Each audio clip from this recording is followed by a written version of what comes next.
കന്യാസ്ത്രീകളുടെ അറസ്റ്റിൽ രൂക്ഷ വിമർശനവുമായി CBC അധ്യക്ഷൻ ആർച്ച് ബിഷപ്പ് മാർ ആൻഡ്രൂസ് താഴത്തെ രംഗത്തെത്തി. കേരളത്തിൽ കേക്കും ഉത്തരേന്ത്യയിൽ കൈവിലങ്ങുമെന്ന സമീപനം ശരിയല്ല എന്നാണ് സിറോ മലബാർ സഭയുടെ പ്രതികരണം. കേന്ദ്ര സർക്കാരിനെ വിമർശിച്ച് കത്തോലിക്ക സഭ മുഖപത്രം ദീപിക എഡിറ്റോറിയൽ എഴുതി. പ്രധാനമന്ത്രിയോട് പരാതി പറയാൻ ക്രൈസ്തവ സഭാ നേതൃത്വം ധൈര്യം കാണിക്കണമെന്ന് മന്ത്രി വി ശിവൻകുട്ടി ആവശ്യപ്പെട്ടു. BJPയെയും സംഘപരിവാറിനെയും കടുത്ത ഭാഷയിൽ വിമർശിച്ചാണ് ദീപിക മുഖപ്രസംഗം. കന്യാസ്ത്രീകളെയല്ല മതേതര ഭരണഘടനയെയാണ് ബന്ദിയാക്കിയത്.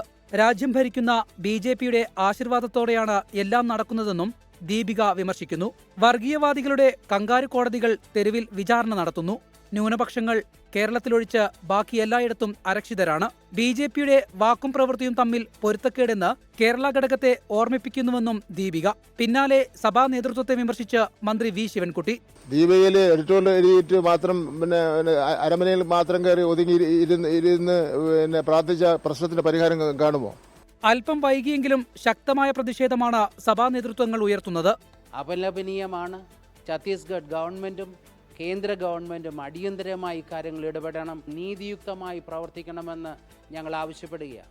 മതസ്വാതന്ത്ര്യം നഷ്ടപ്പെടുന്ന രീതിയിൽ ഛത്തീസ്ഗഡിൽ ഈ പ്രവർത്തിച്ചത് അത് ഇന്ത്യൻ ഭരണഘടനയ്ക്ക് മതസ്വാതന്ത്ര്യത്തിന് തന്നെയുള്ള ഒരു ഗൗരവമായിട്ടുള്ള തെറ്റാണ്.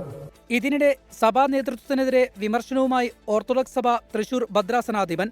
അവരെന്തെങ്കിലും തെറ്റ് ചെയ്താൽ അതിനെയും ചോദ്യം ചെയ്യാൻ സാധിക്കണം. അതിനു പകരം അവരെ വിളിച്ച് ആദരിക്കുകയും ആ ആദരവിലൂടെ അവർക്ക് പ്രോത്സാഹനം ലഭിക്കുകയും ചെയ്യുന്നത് ഒരിക്കലും യോഗ്യമായതാണ് എന്ന് ഞാൻ കരുതുന്നില്ല. അതിലേറ്റവും കൂടുതൽ ഞാൻ കുറ്റപ്പെടുത്തുന്ന എൻ്റെ സമൂഹത്തെ തന്നെയാണ്, ക്രൈസ്തവ സമൂഹത്തെ തന്നെയാണ്. വിഷയത്തിൽ കേന്ദ്ര സർക്കാരിനെ വിമർശിച്ച് മന്ത്രിമാരും രംഗത്തെത്തി. കോട്ടയത്ത് ഹെഡ് പോസ്റ്റ് ഓഫീസിലേക്ക് കേരള കോൺഗ്രസ് എമ്മിന്റെ നേതൃത്വത്തിൽ പ്രതിഷേധ മാർച്ച് നടത്തി.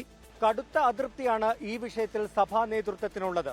തെരഞ്ഞെടുപ്പ് അടുത്തു നിൽക്കുന്ന പശ്ചാത്തലത്തിൽ സഭയുമായി അടുക്കാൻ ശ്രമിക്കുന്ന BJPക്കും ഇത് വലിയ തിരിച്ചടിയാകും. കോട്ടയത്ത് നിന്ന് ജിത്തുവിനൊപ്പം ടോബി ജോൺസൺ, 24. ലോകത്തെവിടെയായാലും ഏത് സമയത്തും 24 വാർത്തകളും ഓഗ്മെന്റഡ് റിയാലിറ്റി പാക്കേജുകളും എക്സ്പ്ലെയിനറുകളും വിശദമായി കാണാൻ ഞങ്ങളുടെ YouTube ചാനൽ നിങ്ങൾക്ക് സബ്സ്ക്രൈബ് ചെയ്യാം.